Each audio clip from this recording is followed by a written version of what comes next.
Alright, this is day 40. So welcome to Storytime with Nanny. Meow, meow, meow, meow. Oh goodness. Everybody's being very vocal right now.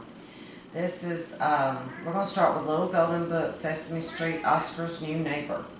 And it's by Teddy Slatter, last name Margellis, and illustrated by Lauren Atenello.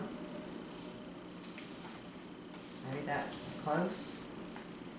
Early one morning, Oscar the Grouch woke up to the sound of honking horns. He poked his head out of the trash can to see what was going on.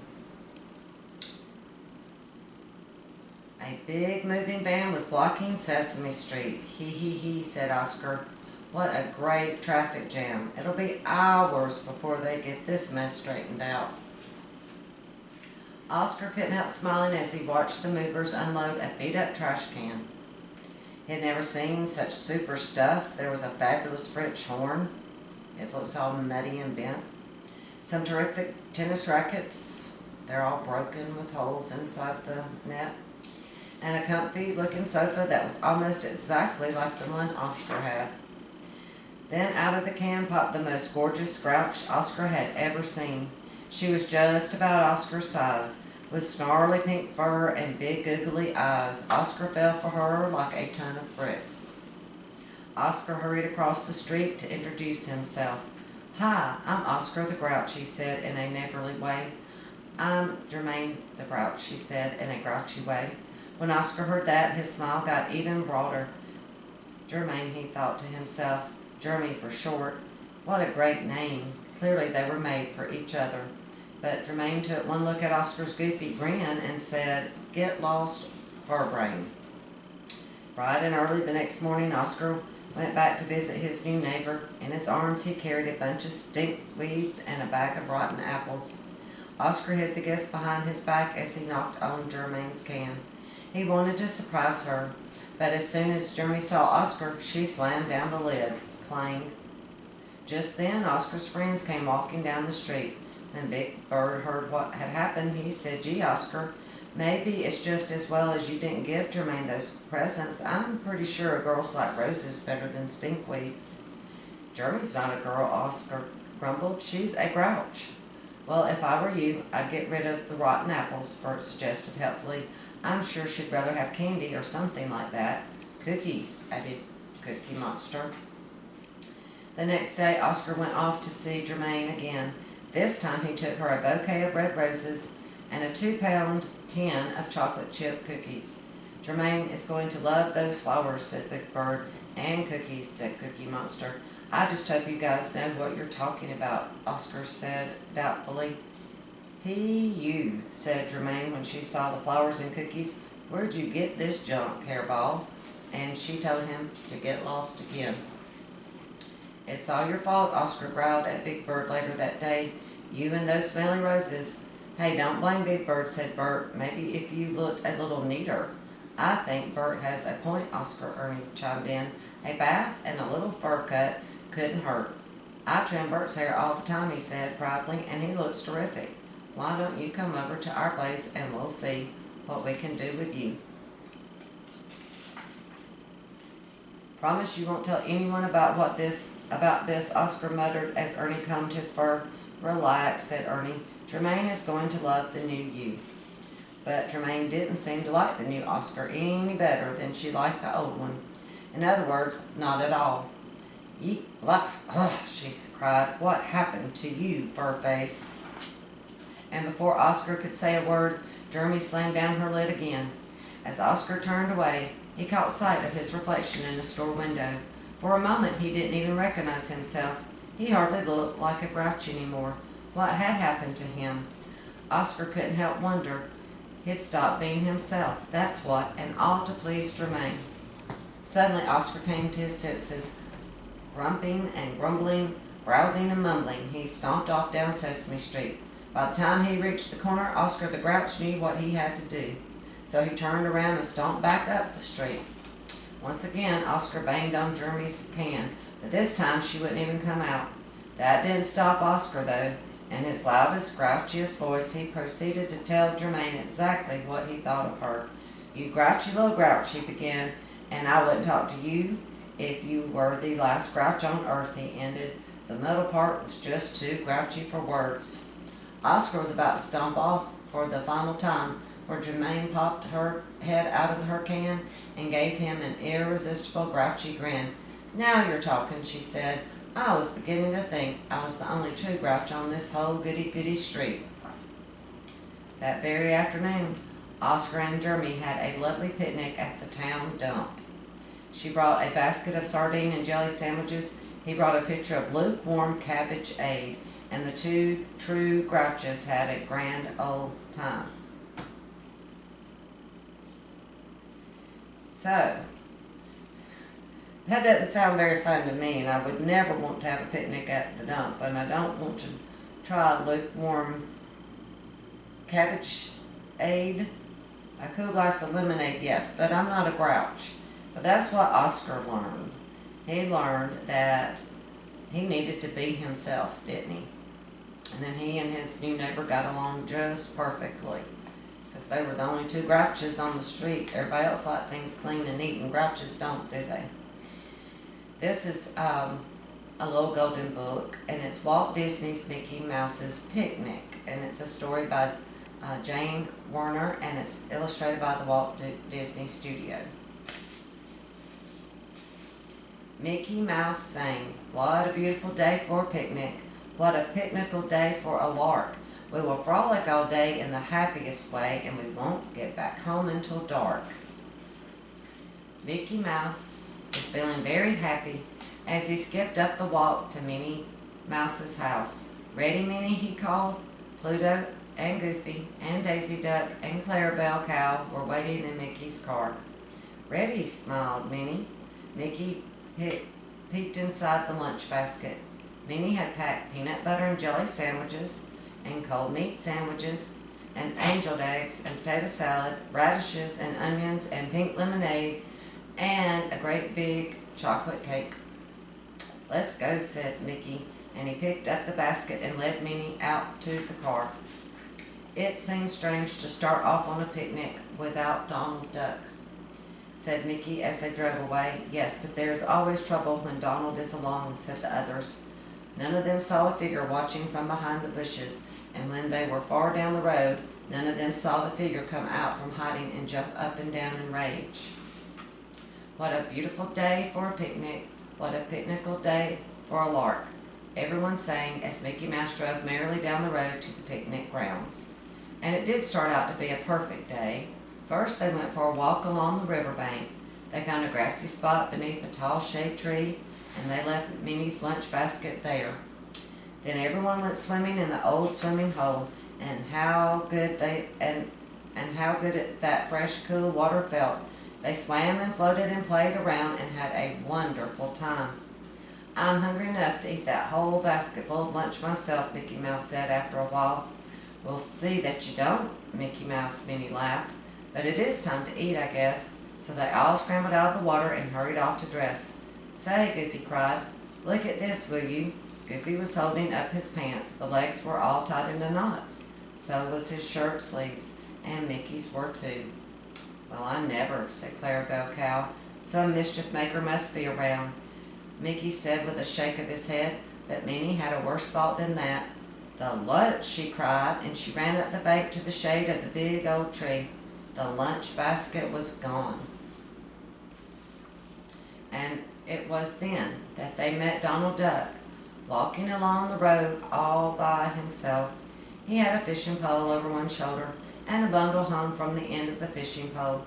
Donald was whistling as he walked along, and he looked very pleased with himself. "Well, hello, hello, hello," he cried. "Imagine meeting you folks out here. I just came for some fishing myself. Got tired of spending a lonely day at home." "Oh, yes," said Mickey. He felt bad because they had left Donald behind. "Where are you folks going?" Donald asked. "We're hunting for our lunch," Mickey said. "For lunch?" said Donald. "Why, I have enough for us all in my bundle here. I will be glad to share it with my friends." Now everyone felt guilty, but they were hungry, so they said thank you, and they would like to eat with Donald. Under the big, same shady tree that Donald opened his bundle, he spread out his lunch, and it was delicious. They were peanut butter and jelly sandwiches, and cold meat sandwiches, and angel eggs, and potato salad, radishes and onions, pink lemonade, and a great big chocolate cake. Does that sound familiar? A strange look came into Mickey and Minnie Mouse's eyes as they saw that picnic lunch, but they did not say a word. So they all sat down and ate and ate. "This is delicious, Donald," said Clarabelle Cow. "And it is nice of you too, Donald," Daisy Duck added, "to share it with us." "Sure is," said Goofy, reaching for another sandwich. "Yes," Mickey admitted. "I guess we misjudged you, Donald, oh boy." Said Minnie Mouse. Then she turned to Donald with her sweetest smile. "Did you bring a knife for cutting the chocolate cake, Donald?" she asked. I had one somewhere," Donald said. He looked all around, but he could not find it. "I fastened a knife to the bottom of my cake pan with paper tape," Minnie said. Mickey leaned over and looked at the bottom of the cake pan, and there, sure enough, was a knife fastened to the bottom of the pan with paper tape. On the knife handle were the letters M.M. "Well," said Minnie. "Why, Donald," cried Daisy Duck. "So that's where our lunch disappeared to," cried Mickey. Donald dropped his eyes. "I'm sorry, honest I am," he said, "and I won't ever do it again." "And where's my lunch basket?" Minnie asked. "In the back of Mickey's car," Donald admitted. Mickey had to laugh. "Well," he said as he cut the cake, "we've all learned a lesson. I think Donald won't snatch any lunch baskets soon, and we know it's better to bring Donald on a picnic." Everyone had to laugh then, and they all piled back into Mickey's car. They made room for Donald to sit in the empty lunch basket. Then away they went toward home, singing merrily, "We frolic all day in the happiest way, and we won't get back home until dark." Well, Donald wanted to be included, but he wasn't nice by the trick he played. But he did tell the truth in the end, didn't he? That it was him. And he kept everything safe. They put the basket in the car so nothing would happen to it, and he did share the food. And they did all have a good time. This is Jim Henson's Muppet Babies, Baby Piggy, the Living Doll. It's written by Ellen Wise and illustrated by Donna Reynolds. It was a gray day in the nursery. Baby Piggy, Baby Kermit, Baby Animal, and Baby Fozzie watched the rain. "We need something to do," said Fozzie. "Me go play with dolls," said Animal. "Bye." "I know," said Piggy to Fozzie and Kermit. "Let's play house. I'll be the mommy, and Kermit will be the daddy, and Fozzie will be the baby." "Now, baby," said Piggy, "it's chilly out. You have to wear your bonnet."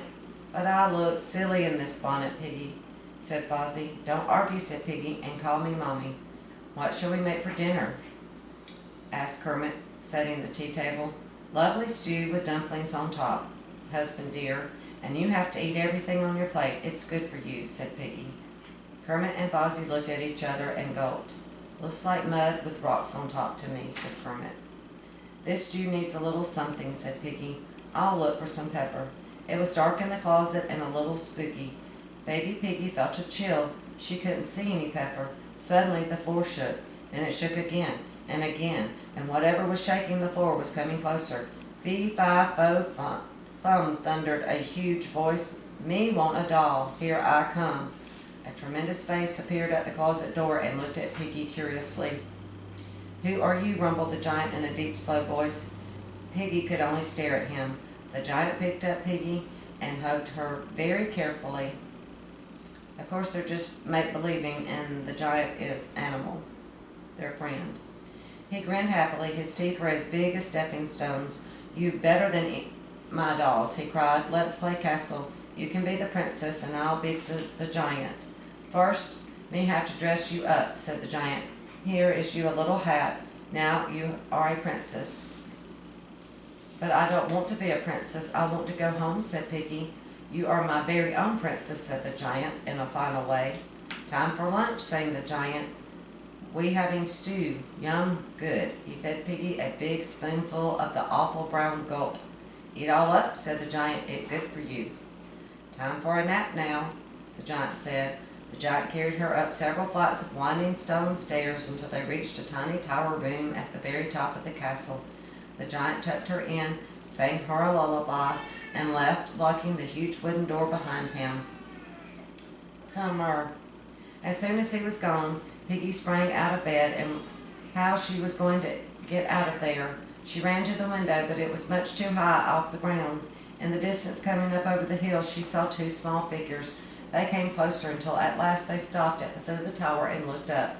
"I am Sir Camelot," called the knight, "and this is my trusty squire Fosward. Are you a lady in distress?" "That's right, Mr. Knight," said Piggy. "Can you help me get out of here?" "Certainly," said Sir Camelot, "but how?" "I have an idea," said Piggy. "Could you get me a box of pepper?" "No problem," said the brave knight. He was off in a flash and back in 10 minutes with the pepper. In another minute he and the trusty Fosward had hoisted it up to Piggy's window. Soon Piggy heard the key turn in her door. Quickly she hid the box of pepper. "Dinner time," announced the giant. He picked her up gently and carried her downstairs to the kitchen. The giant set 2 plates full of the usual brown stuff on the table. Piggy waited, gathered up all her courage until the right moment. At last it came. The giant looked away, and in that instant Piggy quickly dumped all the pepper into his stew. "Yum," he said. "Smells good," but in a second his nose began to twitch. "Achoo," sneezed the giant. Now when a giant sneezes, it's not like a sneeze that you or I sneeze. When a giant sneezes, it makes the wind blow all over the world. And when this giant sneezed, baby Piggy blew right out in the window. The wind lifted up Sir Camelot and Fosward, who were waiting outside. It blew all 3 of them away as the giant called, "Come back and play!" They blew over fields and towns and cities until they blew right back to the nursery.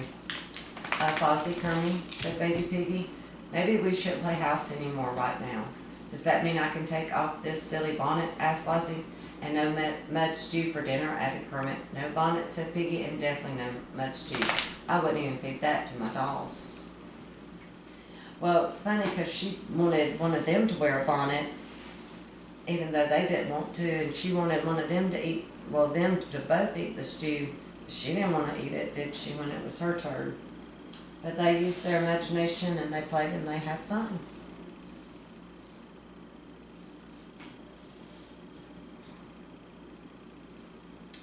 Let's see. Let's do The Magic School Bus at the Waterworks by Joanne Cole, illustrated by Bruce Deegan. And we've talked about how the Magic School Bus is make-believe, because there's not a real Magic School Bus, and they don't get smaller, so you can go inside a plant or whatever, and it can't fly. But they do teach us things, and that's cool. So they mix them both together, the make-believe and the real. Our class really has bad luck. This year we got Miss Frizzle, the strangest teacher in school. We don't mind Miss Frizzle's strange dresses or her strange shoes. It's the way she acts that really gets us. Miss Frizzle makes us grow green mold on old pieces of bread. She makes us build clay models of garbage dumps, draw diagrams of plants and animals, and read 5 science books a week. Other classes go on trips to the zoo or even the circus. Guess where we went on our class trip? To the Waterworks. And to get ready for the trip, Miss Frizzle made us spend a whole month in the library. We had to find out exactly how our city gets its water, down to the last drop. We also had to collect 10 interesting facts about water.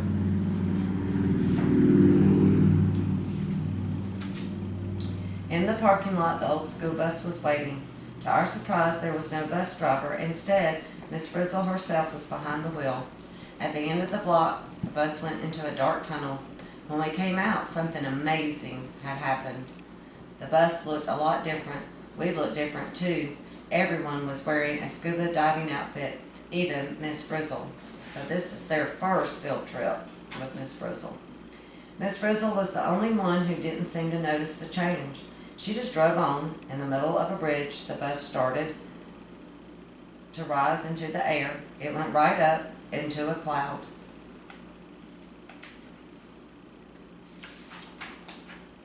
Then Miss Frizzle did the weirdest thing ever. She told everybody to get out of the bus. The kids didn't want to go, but Miss Frizzle threatened to give extra homework if we didn't. Some kids stuck their heads out of the cloud and looked down. There were mountains down there, and the cloud was going even higher every minute. It was getting colder, too. All around us, drops of water began to form, and as the drops got bigger, we got smaller. Before long, each kid was the size of a raindrop. In fact, each kid was in a raindrop. The drops began to fall. Miss Frizzle's class was raining. We fell into a clear mountain stream and began flowing down the mountainside. In no time, we reached the reservoir that holds water for our city. We were going into the water purification system. This class trip was not so boring after all. The water in the reservoir was pretty dirty. We were covered with dirt and mud. "Follow me to the mixing basin," shouted Miss Frizzle. In the mixing basin, a clumping substance called alum was added to the water. The alum formed globes, and all the dirt and mud stuck to the globs. "On the settling basin," ordered Miss Frizzle. There the globs sank to the bottom, and the clean water flowed off the top. Now we were on our way to the filter. This was the sand and gravel filter that takes out any impurities still in the water. We were impurities we couldn't get through. Luckily, Miss Frizzle showed us a special way around the filter. When the water came out of the filter, it was sparkling clear. In the pipe from the filter to a storage tank, a chemical called chlorine was added to the water. Chlorine kills any remaining disease germs. A trace of fluoride was also added to keep kids from getting so many cavities. The water had come all the way through the purification system. We thought our class trip was over, but Miss Frizzle had other ideas. "Everybody into the storage tank," she shouted. Before we knew what was happening, we were whooshed out of the tank and into a pipe that carries water to our city. Then we went into water mains, the pipes that run under the city streets. A smaller pipe carried us to a building. We went up into the pipes in the walls. When a seventh grader turned on a faucet in the girls' bathroom, we came splashing out. The building was our school. We were back. We were at our regular size again. We were dressed in normal clothes again, except for Miss Frizzle, of course, because she doesn't ever wear what's considered normal clothes. Back in the classroom, Miss Frizzle acted as if nothing strange had happened. She started feeding the class lizard, and she put us to work right away. We had to make a chart showing how water gets to the homes and buildings in our city. When Arnold drew a picture of a kid inside a raindrop, Miss Frizzle said, "Where do you get those crazy ideas, Arnold?" Here's what our chart looked like. 1. Water evaporates from the lakes, rivers, and oceans. 2. Clouds of water vapor form in the sky. 3. Rain falls to earth, some falls into streams. 4. Some streams run into city reservoirs. 5. In mixing basins, dirt and mud stick to alum clumps. 6. In settling basins, clumps of alum and dirt sink to bottom. 7. Sand and gravel filter takes out last impurities. 8. In pipe to storage tank, fluoride is added for strong teeth. Chlorine is added to kill every last disease germ. 9. Pure water is held in a storage tank. 10. Water mains carry water under city streets. 11. To our homes and buildings. That's what their charts look like. Later that day, we saw the old bus in the old school parking lot. How did that get there? Did we only imagine going through the water supply system? Would we ever find out what really happened? Miss Frizzle says we'll be studying volcanoes next. That makes us all feel a little nervous. After all, with a teacher like Miss Frizzle, anything can happen.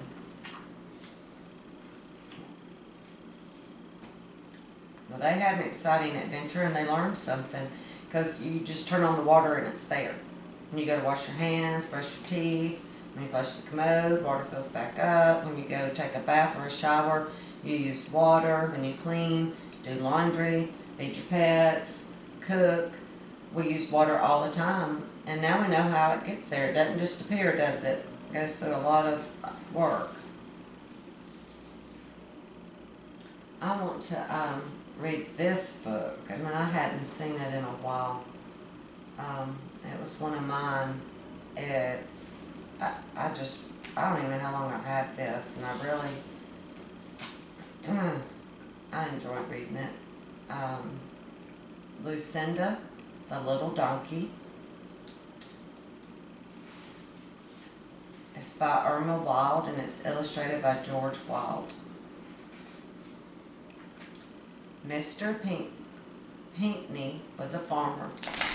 He had cows and chickens and pigs and Lucinda. Lucinda was a shaggy little donkey. She had sleepy eyes and long ears like other donkeys. She had sharp little hoofs like other donkeys, and she was stubborn, just like other donkeys. But, said Mr. Pinckney, Lucinda is a very contrary little donkey, too. When I want to go to the left, she goes to the right. When I say stop, she pretends she doesn't hear me. And when I put her to bed in the barn at night, she gets right out again, and as soon as I am gone, oh, there's no doubt about it, Lucinda is a contrary, stubborn little donkey. Sure enough, that night Lucinda waited quietly in her stall until Mr. Pinckney had closed up the barn and gone back to the house.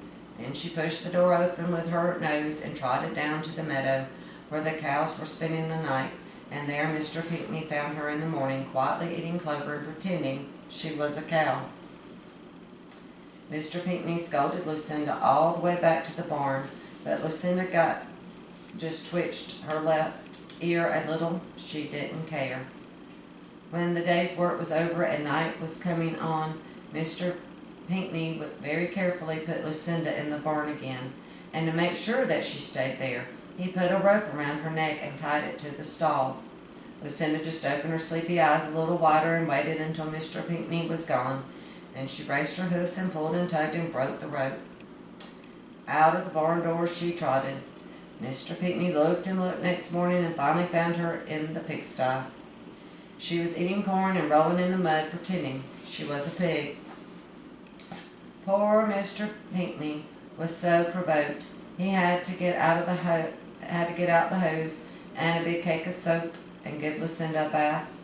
Now that night he was determined Lucinda should stay in her own bed. He put a new rope around her neck and tied it to her stall. Then he closed the gate of the stall and tied it with a cord. And last of all, he put a big shiny padlock on the barn door. Lucinda watched all the busy doings of Mr. Pinckney out of the corner of her eyes. When she heard him go away, she braced her hoofs and pulled and tugged until she broke the new rope around her neck. Then she undid the knot on the cord that fastened the stall gate. Lucinda was a very clever donkey, but there was the big shiny padlock on the barn door. Lucinda twitched her ears, she blinked her sleepy eyes, then she turned her back to the door and kicked with both her sharp little hoofs. Crash, bang, and the padlock was broken, and the barn door stood open. Lucinda trotted out, and this time she turned toward the road. Mr. Pinckney heard the crash when Lucinda broke the lock on the barn door. Oh my goodness, that contrary little donkey did it again, sighed Mr. Pinckney, and grabbing up his lantern he started out to find her. He looked here and there and everywhere, but no Lucinda was to be found. Mr. Pinckney even looked in the duck pond and in the dog's house, but Lucinda wasn't there either. It started to rain and then to pour. Poor Mr. Pinckney didn't have his raincoat or his rubber shoes or his umbrella. He got wet and was very unhappy. Mr. Pinckney was plodding down the road to town, still looking for Lucinda, when he met his neighbor Mr. Brown and Mr. Hutch, running as fast as they could. Hurry, hurry, hurry, puffed Mr. Brown. Little Muddy Creek is overflowing. Run, run, run, cried Mr. Hutch. The railroad bridge has washed away, and the express train number 49 is due any minute, cried Mr. Brown and Mr. Hutch. Mr. Pinckney started to run too, to warn number 49 that the bridge was out. All this time Lucinda had been standing quietly under a tree by the railroad tracks. She was beginning to feel very wet and uncomfortable. Surely Mr. Pinckney will come fussing along soon and take me home to my nice warm stable, thought Lucinda. Woo, woo, woo, went a whistle off in the distance. Lucinda twitched her ears. Maybe that's Mr. Pinckney whistling for me, she thought. Woo, woo, woo, the whistle was big and loud, and Lucinda could see a bright light. It was train number 49, but Lucinda didn't know that. Well, Mr. Pinckney certainly has improved his whistling. How loud it is. And what a bright lantern he is carrying, said Lucinda to herself. I might as well take one step forward so he can be sure to see me. And she stepped right on the tracks. Whee went the brakes on number 49. Woo, woo, woo went the whistle as the engineer stopped the train. What is a donkey doing on the railroad tracks? Cried the engineer and the fireman and the conductor and the porter. Just then Mr. Pinckney, Mr. Brown, and Mr. Hutch came running up. Lucinda is the bravest, smartest donkey there ever was. She has saved number 49 from falling into the creek, cried Mr. Brown. Lucinda is heroine, cried Mr. Hutch. That's a female hero. She should have a medal. Mr. Pinckney didn't say anything. He just rubbed his head and looked at Lucinda. And Lucinda twitched her long ears and looked out of the corners of her sleepy eyes at Mr. Pinckney.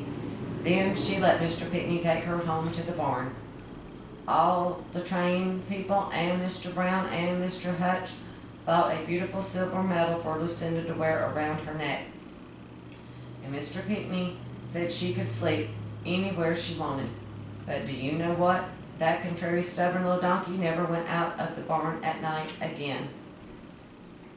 Well, Lucinda finally figured out, took her a while, Lucinda finally figured out, took her a while, that home, sweet home, there's no place like home. And she wanted to be inside her barn at night and stay warm and stay dry and not have any danger. And so that's what Lucinda learned, that she just needed to stay put and stay where she was supposed to be. So we went over by a little bit, but that's all right. And I do hope you have a great, safe, blessed, wonderful day, and that you tune in next time for Storytime with Nanny.